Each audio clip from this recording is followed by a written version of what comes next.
भक्त हर महादेव, आइए रामायण के चौपाई को गायन करें और उनका भावार्थ समझे। जिसमें बाबा गोस्वामी तुलसीदास जी राजा प्रताप भानु के संबंध में बताते हैं कि कैसे वो उनको श्राप मिला और वह राक्षस योनि को प्राप्त हुए। तो उसी क्रम में हम चौपाई को गायन करेंगे और उनका भावार्थ समझेंगे। तो आइए शुरू करते हैं। हृदय न कछो फल अनुसंधाना, भूपि बिलो की परम सुख माना। करैज धर्म कर्म मम बानी, वासुदेव अर्पित निप ज्ञानी। चढ़ी बज बाजी बारे एक राजा, मृगया कर सब भांति समाजा। विंध्याचल गभीर बन गयऊ, मृग पुनीत बहु मारत भयऊ। राजा के हृदय में किसी तरह की कामना नहीं थी, फल की कामना नहीं थी। राजा बहुत बुद्धिमानी और ज्ञानी थे। राजा मन कर्म वाणी से जो कुछ करते थे वह धर्म के हिसाब से ही करते थे। सब और जो भी कार्य करते थे वह कार्य करने के बाद भगवान को अर्पित कर दिया करते थे।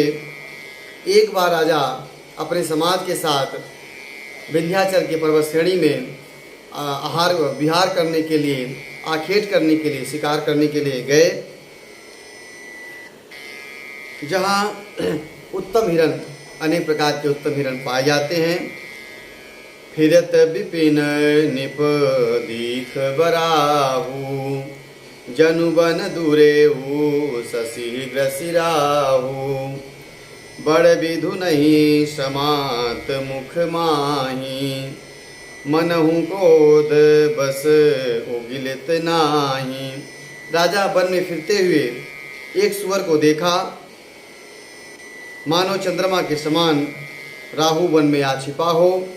चंद्रमा बड़ा होने से उसके मुंह में समाता नहीं है और मानो क्रोध में वह उसे उगलता नहीं है। कोल करात दसन छवि गाई, तनु विशाल पीवर अधिकाई।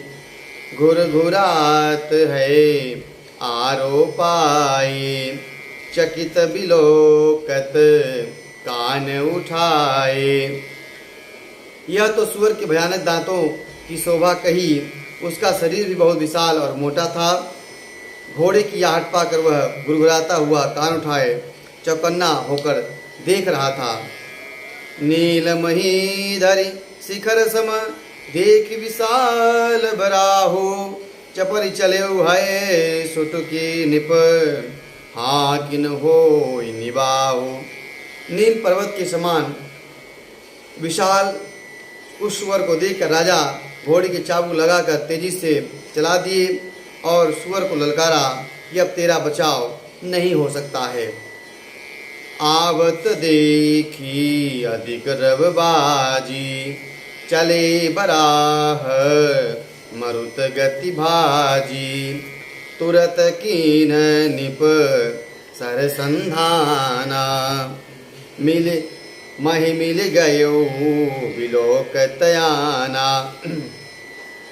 अधिक शब्द करते हुए घोड़े को पनी आता हुआ देख सुअर जो था वह पवन वेग की ओर, जंगल की ओर भागने लगा। राजा ने धनुष पर बाण चढ़ाया और सुअर बाण को देखते ही धरती में दुबक गया। ताकि ताकि तीर महिष चलावा, करि छल सुअर शरीर बचावा। प्रगटत दुरत जाई मृग भागा, ऋषभस भूप चले संग लागा।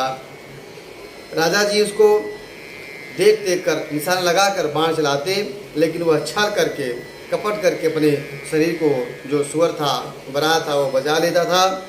कभी पास दिखता, कभी वह भागकर छल से दूर चला जाता। और इस प्रकार राजा को क्रोध आया और राजा क्रोध के कारण उसके पीछे चल दिए। गयऊँ दूरी घन गहन बराहू, जह नाहिन गज बाजी निबाहू। अति अकेल बन विपुल कलेसु, तदपि न मृग मग तजई नरेसु।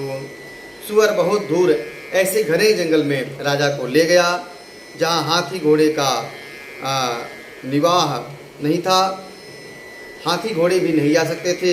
राजा बिल्कुल अकेला था, वन में बहुत क्लेश भी था। फिर राजा ने उस बराह का पीछा नहीं छोड़ा।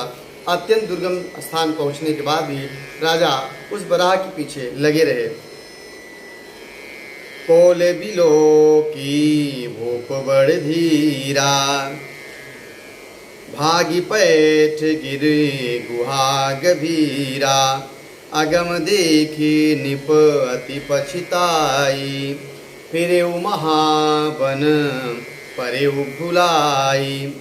राजा को बड़ा धैर्यवान देखकर सुअर भागकर पहाड़ी की एक गहरी गुफा में जा घुसा। उसमें जाना कठिन देखकर राजा बहुत पछता कर उसे लौटना पड़ा। उस घोर जंगल में राजा रास्ता भूल गए।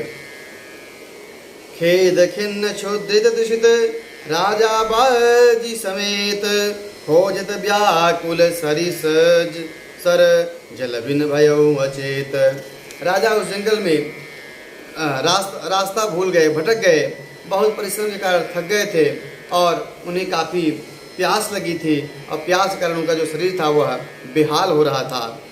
फिरत विपिन आश्रम एक देखा, तह बस निपति कपटी मुनि बेसा।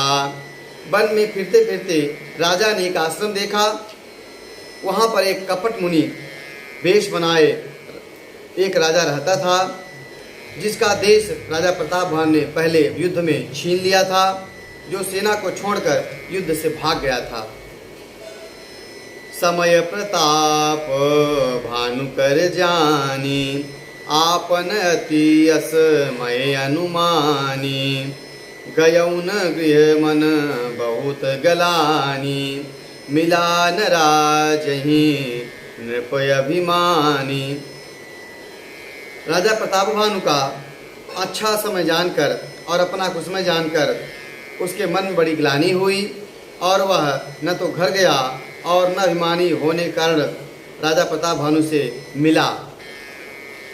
रिसुर मारी रंग जिमि राजा, विपिन बसैता पत के साजा।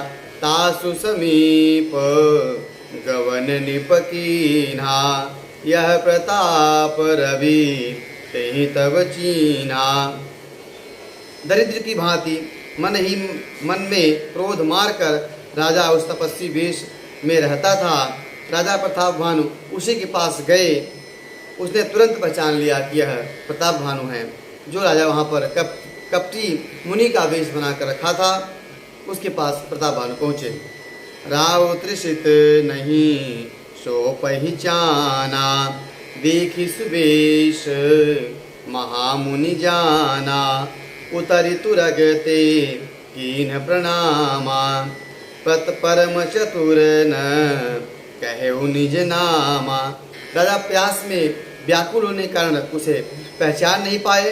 अपने घोड़े को वहाँ बांध कर घोड़े से नीचे उतरे और उस मुनि के पास गए, क्योंकि वह वेश जो था वह मुनि का ही बना रखा था। लेकिन राजा भी चतुर, उन्होंने अपना नाम नहीं बताया। भूपति त्रिषित बिलोकित ही सर्वर दीन दिखाई, मज्जन पान समेत हय कीन निपति हरसाई। राजा को प्यासा देखकर उसने सरोवर दिखला दिया। हर्षित होकर राजा घोड़े सहित वहाँ स्नान किया और जल पान किया। आगे किस प्रकार वह राजा से छल करता है, इस कथा को हम आगे अगले भाग में कहेंगे। आज कथा यहीं तक। हर हर महादेव।